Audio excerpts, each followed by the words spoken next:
Bem, o título dos ovos que o Lula anda quebrando tem a ver com esse périplo, com esse rodízio de países que, depois de 100 dias de governo, ele resolveu fazer, levando uma comitiva, que é uma multidão.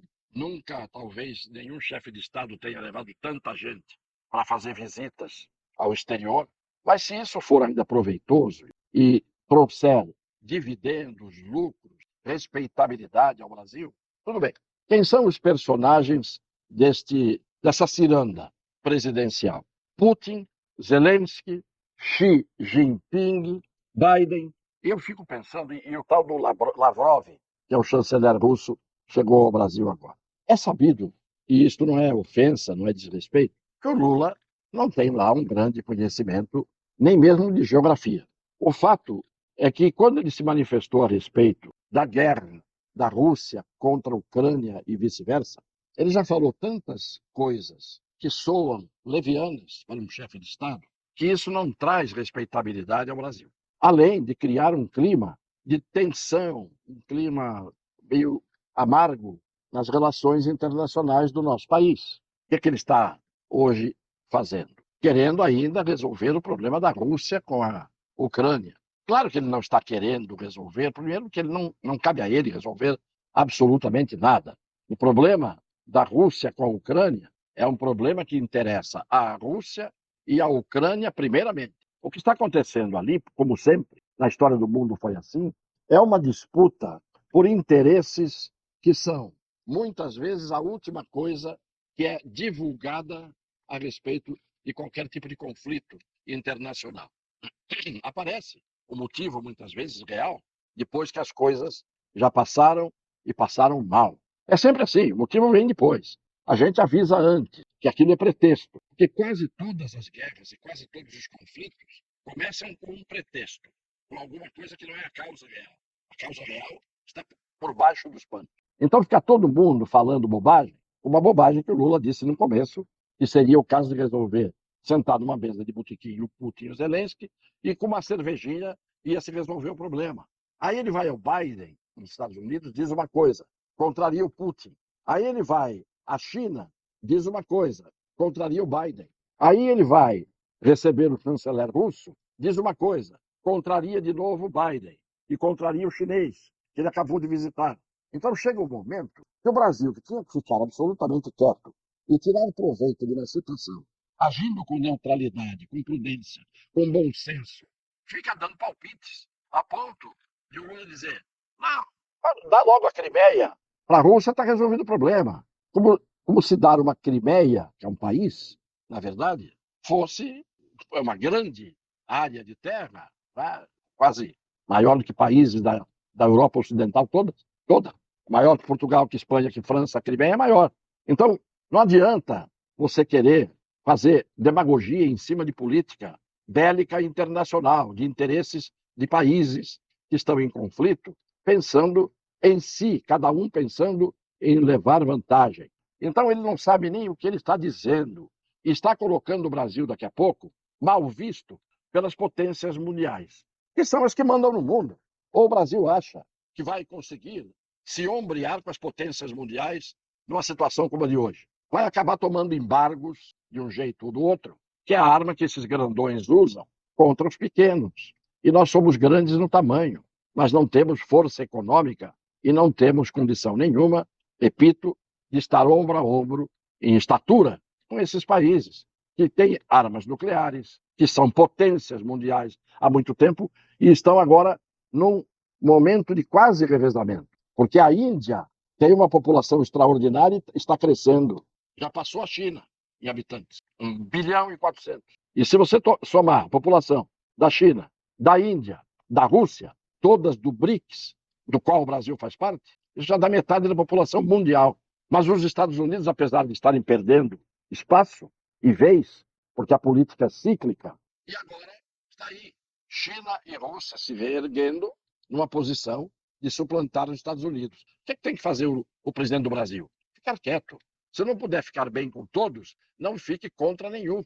Então, isso eu queria dizer hoje, porque muita gente na televisão fica dando palpite, sem entender nada de geopolítica, não sabe nem o que é geografia, não tem ideia nem onde ficam esses países, E se olharem o mapa mundi, não vão conseguir, esses palpiteiros, comentaristas recém-saídos de escolas de jornalismo, querem dizer coisas que não sabem. Então, isso basicamente é o que eu queria colocar para todo mundo ficar atento, para ver quantas coisas de ir e vir estão sendo feitas pelo presidente brasileiro, que vai só trazer dissabores ao povo brasileiro. É isto que precisa ser pensado por aqueles que, antes de pensar em si, pelo poder que querem alcançar e alcançam, esquecem que o Brasil é facilmente presa desses grandões, porque o Brasil não tem capacidade nenhuma de enfrentá-los, a não ser no discurso demagógico. Finalmente, eu queria trazer aqui um vídeo em que o senhor Sérgio Moro, numa festa junina,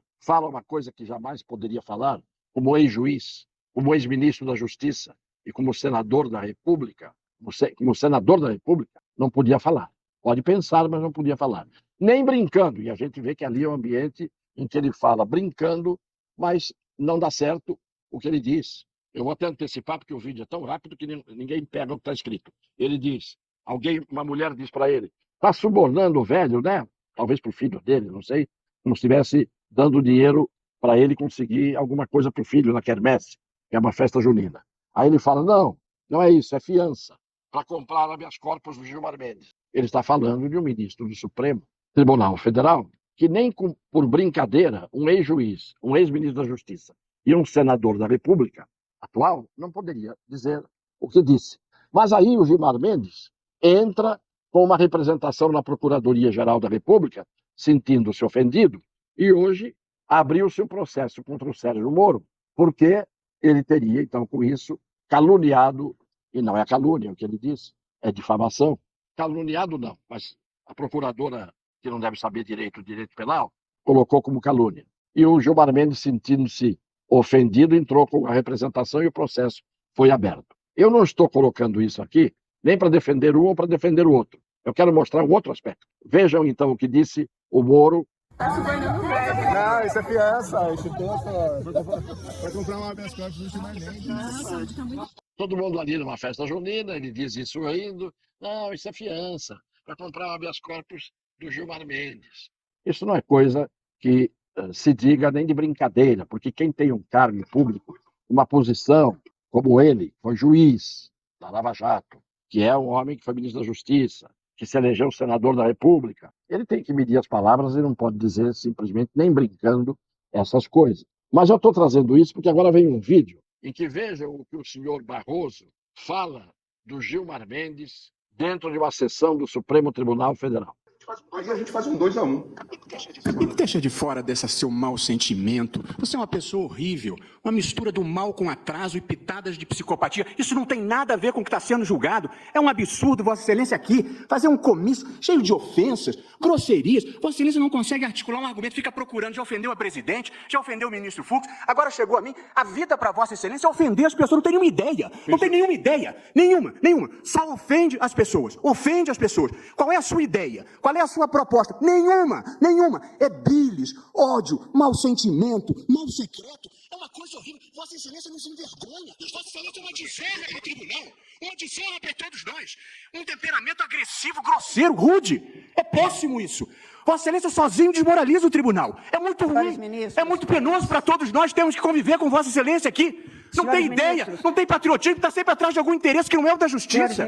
Uma coisa horrorosa, uma vergonha, um constrangimento. É muito feio isso. Isso é um Supremo Tribunal Federal.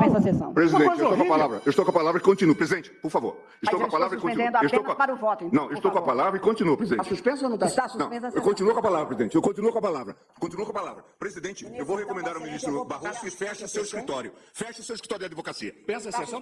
Que só nesta fala do ministro Barroso, ele diz que o ministro Gilmar Mendes está sempre atrás de algum interesse que não é a justiça, que não é o da justiça.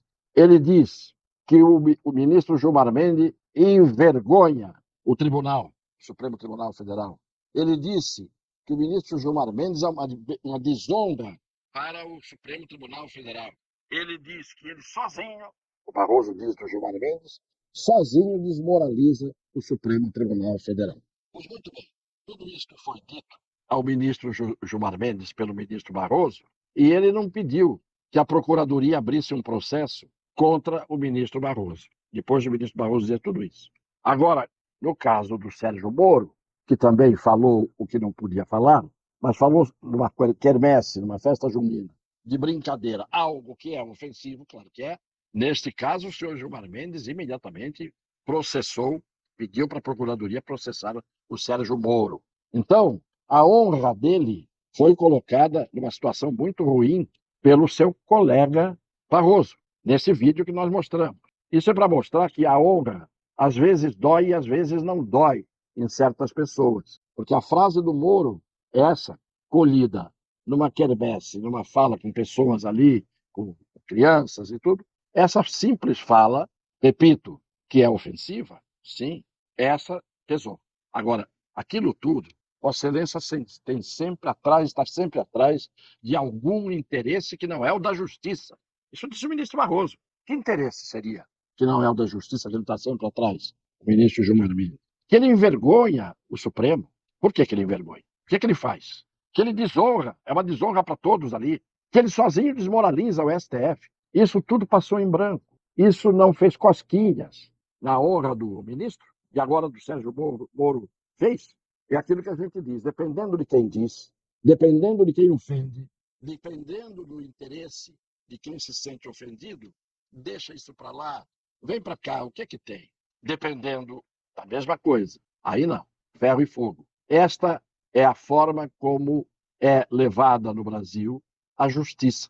Por esses exemplos aqui, é que a gente tem que ficar bem de olho em tudo aquilo que se faz, seja no legislativo, seja no executivo, seja no judiciário, e vamos sempre olhar bem com os olhos abertos o que é que cada um realmente quer atingir como objetivo, que não é aquele que parece ser. É isto. Um beijo no coração das pessoas de boa fé.